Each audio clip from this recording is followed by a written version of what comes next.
మీ first crush ఎవరో ఉన్నారని విన్నాను. మీరే. అయ్యో దేవుడా, అక్కడికి వచ్చిన వాళ్ళు శ్రీకాంత్ గారు నువ్వు తనతో మాట్లాడావా అన్నారు. ఇప్పుడే విష్ చేశాను. నేను మీకు కాకుండా ఆయనకే చాలాసార్లు చెప్పా. స్మైల్ అంటే క్రష్ అంటే వేరేలాగా వేరే వేరే ఫీల్ లాగా కాదండి. చూడంగానే చాలా చక్కగా ఉన్నారే, చాలా ఇది ఉన్నారు, ఇంప్రెస్ అవ్వడం. అవును అని చెప్పాలంటే మీరు మాట్లాడే తీరు కానీ, మీరు నవ్వు కానీ, లేకపోతే అడిగే పదాలు కానీ ఇవన్నీ చూసినప్పుడు ఇది చక్కగా ఉన్నారు ఇవిడ అని చెప్పి నేను శ్రీకాంత్ గారికి చెప్పి నన్ను ఏడిపిస్తారు ఇప్పటికీ. ఇన్ని రోజుల నుంచి నా బర్త్డే అప్పుడు కలిసావు, ఇంతవరకు ఇంటర్వ్యూ చేయలేదు ధనరాజ్ని. ధనరాజ్కి నువ్వు ఫస్ట్ క్రష్ నువ్వు ఇప్పటికి ఎందుకు చేయలేదు అని. అదే చెప్పాను కదా, ఏదైనా రాసి ఉండాలి మేడం. ఈ ఛానల్లో కలవాలని రాసింది కాబట్టి ఇక్కడ కలిసాం. నిజం. ఈ సినిమా కలవాలన్నా అప్పుడేదో చేస్తుంటే వేరే టాపిక్ మాట్లాడేది. నిజం. కానీ ఇప్పుడు ప్రస్తుతానికి మళ్ళీ జబర్దస్త్లో చేసే అవకాశం, మళ్ళీ మీ అవసరం అక్కడున్నా చేసే అవకాశం. నా అవసరం ఉంటే నేను అక్కడ ఉంటాను ఏదైనా. సూపర్. అంటే ఏం లేదు మేడం, దీని తర్వాత ఇంకో కథ రాసుకోవాలి, లోపల వేరే సినిమాలు కమిట్ అయిన సినిమాలు ఉన్నాయి, ఇంత ప్రాసెస్ కదా మేడం. అంతా వెళ్తున్నాం. ఈ సినిమా అసలు రేపొద్దున ఈ రిజల్ట్ని బట్టి నా కెరీర్ ఏంటో డిసైడ్ అవుతుంది. నో ఇది అల్టిమేట్లీ సూపర్ డూపర్ హిట్ అవుతుందండి. I have the gut feeling. Absolutely. Thank you so much. అంటే నేను అదే కాన్ఫిడెంట్లో ఉన్నాను. కాకపోతే ఎందుకు ఎక్కువ ఓవర్ కాన్ఫిడెంట్గా ఉంటావు నువ్వు, అన్నిటినీ రిసీవ్ చేసుకోవాలి కదా లైఫ్లో అని. డెఫినెట్గా డబ్బు ఎంత వస్తుందో చెప్పలేం కానీ మేడం, అప్రిషియేషన్స్ చాలా ఖచ్చితంగా వస్తుందండి. అదే ఆ డబ్బు కూడా రావాలంటే ప్రేక్షకులు ఇంటి నుంచి కదలాలి, కదిలి మంచి సినిమాలని ఎలా ఆదరిస్తున్నారో ఈ సినిమాని కూడా వాళ్ళు అలా ఆదరించాలి. ఒకసారి ధనరాజ్ చేసిన ప్రయత్నం ఎలా ఉందో చూద్దాం అని వస్తే కనుక డెఫినెట్గా వాళ్ళకి మంచి సినిమాని ఇస్తాను. బలగం చూసినప్పుడు బలగంకి ఇలాగే ఎంట్రీ చేసి మేము కూడా అందరం సినిమా చూసిన తర్వాత అద్భుతంగా ఉందని అందరం ఎవరి ఇన్స్టాలో వాళ్ళు మేము అంతా స్టోరీలు పెట్టాం. అలాగే 35 ఏదో ఒక చిన్న మంచి సినిమా అండి 35. అసలు మీరు నమ్మరు, నేను డైరెక్టర్ గారు అక్కడ కూర్చున్నాను ఒక అరగంట మేము ఎడిట్ చేసాం ఏడుపుని. నేను అంత కనెక్ట్ అయిపోయా ఆ సినిమాకి. అసలు అయ్యో, అదే సినిమాని నేను మళ్ళీ ఆ సినిమా అంత అద్భుతంగా ఉందని మళ్ళీ నేను ఒక రీల్ చేసి నా ఇన్స్టాలో ఎప్పటికీ ఉంది ఆ రీల్ చేసి నేను అలా ప్రమోట్. సో డెఫినెట్గా మీ సినిమాని ఒక మంచి సినిమాని ప్రమోట్ చేయగలిగే అవకాశం యాజ్ ఎ జర్నలిస్ట్గా మాకు కూడా గొప్ప అవకాశం ఇది. Thank you madam. చేస్తున్నారు జర్నలిస్టులు అందరూ కూడా, చూసిన వాళ్ళు చెప్తున్న వాళ్ళు నన్ను బాగా ఎంకరేజ్ చేస్తున్నారు. ఎందుకంటే మంచి సినిమా వచ్చినప్పుడు మేము వారధిలా ఉంటాం ధనరాజ్ అన్నారు. అందుకని ఆ వారధి మీరే. ఎందుకంటే థియేటర్కి సినిమాకి మధ్యలో ఉన్నది మీరే. మీరు తీసుకొని వెళ్ళగలిగితే మంచి సినిమాని మీరు చెప్పగలిగితే ప్రేక్షకుల దాకా వెళ్తుంది డెఫినెట్గా అండి. ఎందుకంటే ఇలాంటి సినిమాలు వచ్చినప్పుడు ఖచ్చితంగా మనం చూడకపోతే, నేను స్వప్న గారి ఇంటర్వ్యూలో కూడా చెప్పాను, అవును అవును, మంచి కథ రాయాలనే ఉద్దేశాలు పోతాయి, అవును అవును, విలువలు చెప్పాలని ఉద్దేశాలు పోతాయి, మంచి కథ రాయాలని కరెక్ట్, ఆ అంగులు ఆర్బాటాలే వచ్చేస్తాయి తప్ప మన ఇంటి కథ చెప్పలేం. కరెక్ట్. ప్రొడ్యూసర్స్ కూడా రారు, ఎందుకు దానా మంచి సినిమా తీస్తుంటే ఎవరు వస్తున్నారు కాబట్టి ఇలా పెట్టు అలా పెట్టు అది చేసేది అంటారు. వాళ్ళని కూడా కొత్త వాళ్ళు రావాలి, కొత్త థాట్స్ చెప్పాలంటే. ఇప్పుడు సత్యం సుందరం సినిమా ఉంది మేడం, ఆ సినిమా చూసి నేను భలే కనెక్ట్ అయ్యాం కదండి. అసలు ఒక ఒక ఒక 3 గంటల సినిమా, ఫైట్స్ లేవు, డ్యాన్స్లు లేవు, ఏం లేవు, అలాగే కూర్చొని చూసాం. అవును. అంటే మన కథల్ని మనం యాక్సెప్ట్ చేయడానికి ఎప్పుడూ రెడీగా. అబ్సల్యూట్లీ. అలాంటి కథలు రావాలి. వచ్చినప్పుడు ఏంటంటే ఏదో ఓటీటీకి వచ్చినాక మంచి సినిమా మిస్ అయిపోయామే అనకుండా ఉండాలంటే. అవును.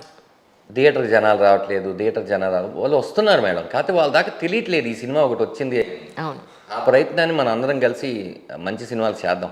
ఒక ఇన్నోసెంట్ ఫ్రెండ్ ఎంత ఇన్నోసెంట్గా ఉంటాడంటే అవతల వాడి మీద ఉన్న ఆ ప్రేమే తప్ప వాడికి ఇంకేం. దాని గురించి మేము ఎంత మాట్లాడుకున్నామంటే శివప్రసాద్ గారు, నేను, మిగతా వాళ్ళం, మీరు ఆ సినిమాలో చూస్తే తను చిలకలకి ఫుడ్ పెడుతుంటాడు. అవును. హెల్మెట్లోంచి పిల్లి వచ్చేస్తుంటాడు. అవును. కుక్కలను పెంచుతూ ఉంటాడు. అతను హాని చేయని సాధు జంతువులతోనే ఉంటాడు. అవును. ఇక్కడ విక్రమ్ గారు పాము, అక్కడ ఉన్న అంబోతు, క్రూర జంతువులు కూడా ఉంటాయి. ఇతను అవి కూడా ప్రేమిస్తాడు. ఓ అమ్మా, మీకు అర్థమైందా? అర్థమైంది. ఆ చెప్పులోకి కాలు వెళ్ళలేదు అంటే తను యాక్సెప్ట్ చేయలేకపోతున్నాడు. ఇంకా కరెక్ట్. గుడి దగ్గరికి వెళ్ళి స్నానం చేయలేదు అని చెప్పి పూజ పేరు చెప్పాలి. అవును అవును. ఆ సినిమాలో దర్శకుడు ప్రతి భావం, అవును అవును, సాధు జంతువులతోనే తను, అంటే మనుషులు నమ్మడం మానేశాడు. అవును. క్యారెక్టర్ వీళ్ళతోనే ఉన్నాడు అన్నమాట. తను అవి కూడా యాక్సెప్ట్ చేస్తాడని చెప్పాడు. అవును. ఇట్లా ఆ సినిమాలో చాలా బలమైనవి ఉన్నాయండి. ఓ సైకిల్కి ఒక కథ ఉంటుంది. అవును, ప్రతి దాన్ని మీరు మళ్ళీ సినిమా చూసినప్పుడల్లా ఆ సినిమా మీకు కొత్తగా కనిపిస్తుంది. గ్రేట్ ఎమోషన్స్ అండి, చాలా గ్రేట్ ఎమోషన్స్. సిస్టర్ దగ్గరికి వెళ్ళి కాళ్ళకు పట్టాలు పెట్టడం దగ్గర నుంచి అసలు ఏం సీన్ అండి అది. నాకు బాబా ఆ దర్శకుడు దండం పెట్టాల్సింది ఏంటంటే 96 అలాగే తీశారు, అవును, ఇది అలాగే తీశారు. ఆ పాదం మీద ఈ కన్నీటి బొట్టు పడుతున్నప్పుడు చాలామంది ఓ బీభత్సమైన ఆర్ఆర్ ఇచ్చి మనల్ని ఏడిపిద్దాం కాకుండా ఏం ఉండదు మేడం. అక్కడ ఎక్కడో చిన్న స్ట్రింగ్స్ వినిపిస్తుంటే అసలు ఆయన అరవింద్ స్వామి గారితో పాటు మనం చేసేస్తాం. నిజం, ఎంత బలమైన సీన్ అండి అది. నేను అంటుంది అలాగా సీన్లో గనక కంటెంట్ ఉండి అది మనకు తెలిసిన సీన్ అయ్యి ఉండి మన జీవితంలో జరిగినవి చూసిన దాన్ని అయితే దానికి ఏం అక్కలేదు మేడం. ఇలా పెడితే చాలు చూస్తూనే ఉంటారు. అవును అవును వాళ్ళని ఎంగేజ్ చేయగలగాలి. అవును. ఇప్పుడు ఆ సినిమా డెఫినెట్గా మన అదేమంటారంటే మన కలెక్షన్స్లో అదొక సినిమాగా ఉండిపోద్ది ఎప్పుడు. అవును అవును. నేను ఆ సినిమా నాకు ఎవ్రీ మినిట్ టు మినిట్ గుర్తుందండి. ఒక్క నెంబర్ తప్పిస్తాడు, నేనే పొరపాటున రాసుకొని ఉంటాను. నేను రాసుకుంటాను, లేదురా నేనే ఒక నెంబర్ నువ్వు నెంబర్ తప్పించావా అని. అబ్బా వీడు యాక్సెప్ట్ చేయడం, అక్కడ వాడు బాధపడడం, మళ్ళీ దాన్ని మర్చిపోయేవాడు మళ్ళీ నార్మల్ అవ్వడం, అవును, అద్భుతంగా అనిపించింది అసలు. వాళ్ళని క్షమించేసే బావా, వాళ్ళు మనుషులు అంటే తప్పు చేస్తారు, వాళ్ళు ఈ వయసులో అంటే అవును నువ్వేంట్రా ఇలా ఉన్నావు అంటాడు. అవును ఇప్పుడు మారకు ఇలాగే ఉంది. అవును. వాడి గురించి తప్ప అందరి గురించి ఆలోచిస్తాను. అసలు అతని పేరు వీడి గుర్తు రాకపోవడం లాస్ట్ వరకు అతని పేరు, నేను ఎంతసేపటికి తలుపు తీయకపోతే టెన్షన్ పడ్డాను లాస్ట్. ఈ ఇంటర్వ్యూలో అది నాకు ఒకటి అనిపించింది ఏంటంటే సుందరం అనే పేరు మర్చిపోవడం అనే కదా, టైటిలే సత్యం సుందరం అని పెట్టేశారు. పెట్టకుండా ఉండాల్సింది, తమిళ్లో అది ఉండాల్సింది. అవును అవును. నాకు ఆ సుందరం తెలిసిపోతే ఇతనే కదా సుందరం అని అనిపిస్తుంది. అవును అవును. నాకు అదొకటి అనిపించింది. చాలా మందికి అది అర్థం కాలేదురా మాకు, బట్ బాగుంది అన్న. అవును అవును. యాక్చువల్లీ నేను కూడా టైటిల్ చూశాను కానీ అదే పేరు వీడిదని నేను కూడా గెస్ చేయలేదు. అవును, అంత మరి అంత ఇచ్చేసి ఇన్వాల్వ్ అయిపోయాం, అబ్సల్యూట్లీ ఇన్వాల్వ్ అయిపోయాం. నిజంగా అండి, అల్టిమేట్లీ కథ, స్క్రీన్ ప్లే, హీరో అంతే. డెఫినెట్గా కథే హీరో మేడం. కథ లోపల చేస్తున్న పాత్రలు, ఇప్పుడు కథ మాట్లాడలేదు మేడం, మాట్లాడడానికే పాత్రలు కావాలి. లేకపోతే కథే మాట్లాడితే అది పుస్తకంలోనూ అట్లా పెట్టుకోవచ్చు, సినిమాకి ఎందుకు. ఆ పాత్రలు ఖచ్చితంగా డిజైన్ చేసుకోవాలి.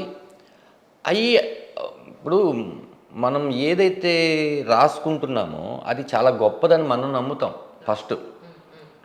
ఆ నమ్మినప్పుడు ఎక్కడో తెలియని తప్పులు జరుగుతుంటాయి, ఎందుకంటే అది సింగిల్ మైండ్ కాబట్టి, చూసే రకరకాల మైండ్లు కాబట్టి. కరెక్ట్. దాన్ని క్రాస్ చెక్ చేసుకున్నాం మేడం చాలాసార్లు. ఇది ఇలా అంటే మరి ఇది ఇలా అంటే ఇది ఓకే, ఇది ఎక్కువ అవుతుంది, ఇది తక్కువ అవుతుంది. మాట్లాడిన ఏ పదమైనా సరే అర్థవంతంగా ఉండాలి, అవసరమై ఉండాలి. కరెక్ట్. లేకపోతే అసలు మాట్లాడొద్దు. ఎస్. ఏదో కామెడీ చేసేద్దాం, నవ్వించేద్దాం, ఎకిలిగా చేసేద్దాం, అదేముండదు మీద. ఆ పాత్రలు ఎందుకు అలా మాట్లాడుతున్నాయి, అలాగే అన్ని క్యారెక్టర్లు ఉంటాయి ఈ సినిమాలో. సూపర్. ఎస్పెషలీ లారీ డ్రైవర్గా చేసిన హరీష్ ఉత్తమన్ గారు, ఆయన చాలా కొత్తగా కనిపిస్తారు. తర్వాత ప్రమోదిని గారు, 30 Years పృథ్వీ గారు, ఇంకా సత్య, మెయిన్ కమెడియన్ సత్య, హీరోయిన్ మోక్ష. ఎవరు చేయలే, అయితే చెప్పకూడదేమో నేను. అది ఎప్పుడు రిలీజ్ చేస్తారో మరి, ఎప్పుడు రిలీజ్ చేస్తున్నారు అది? ఇప్పుడు అంటే నాకు తెలిసి ఫ్రీ రిలీజ్ ఈవెంట్కి ముందు, అంటే Feb 14th అనుకుంటున్నాం కదా మేడం, నాకు తెలిసి Feb 1st. అయితే ఇప్పుడు నేను చెప్పకపోవడం మంచిదేమో. ఒకవేళ ఇది ఒక 10 daysలో రిలీజ్ అయితే ఏం పర్లేదు మేడం. అంటే నేనేమంటున్నానంటే మీరు ఏం చూసారు ఆ డైలాగా, అందులో ఈయన కూడా చేశారని అడిగాను కదా ఇందాక మిమ్మల్ని చూసినప్పుడు. సునీల్ గారు మనం రివీల్ చేశారా? ఆయన కొత్త గెటప్ ఇచ్చాం చూసారా? అవును అవును. చాలా, అదే అందుకే అంటున్నాను. చాలా బాగా చెప్పారు కదా, చాలా బాగా చేశాను నాన్న, సూపర్ అన్నారు ఆయన. ప్రతి ఒక్కళ్ళు ఎంతమందికి చెప్పారు ఆయన, అందరూ వచ్చి సునీల్ గారు చెప్పారు, సునీల్ గారు చెప్పారు. ఆయన నిజంగా అన్న నువ్వు నా పిఆర్ఓ లాగా అయిపోయావన్నా, ఏంటన్నా ఎక్కడికి వెళ్ళినా సునీల్ గారు చెప్పారు, ధనరాజ్ బాగా తీసాడు అని. ఏంటన్నా, ఎందుకంటే లేదు తమ్ముడు, ఒక మంచి సినిమా వచ్చినప్పుడు దాన్ని కాపాడాల్సిన అవసరం మనకు ఉంది. కరెక్ట్.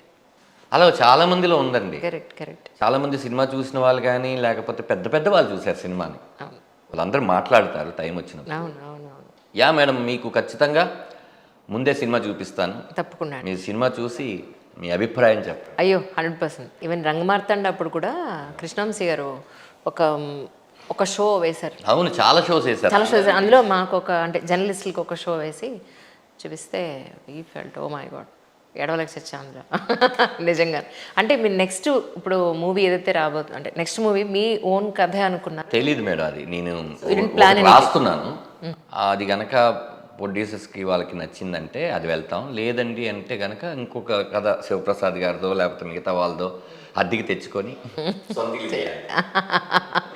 Right right. అంటే ఏ జోనర్లో ఉండే అవకాశం ఉంది మీరు రాసుకునే కదా? అంటే నేను అన్నీ కూడా ఎలాంటి జోనర్ అనుకుంటాను మేడం, ఖచ్చితంగా ఒక ఎమోషన్ ఉండాలి. ఎంత నవ్వించినా ఏం చేసినా అవును, end of the day. End of the day ఆ స్క్రిప్ట్లో ఓ ఎమోషన్ ఉండాలి. కరెక్ట్. ఎమోషన్ లేకపోతే ఏది కూడా పట్టదు అనేది నా ఉద్దేశం.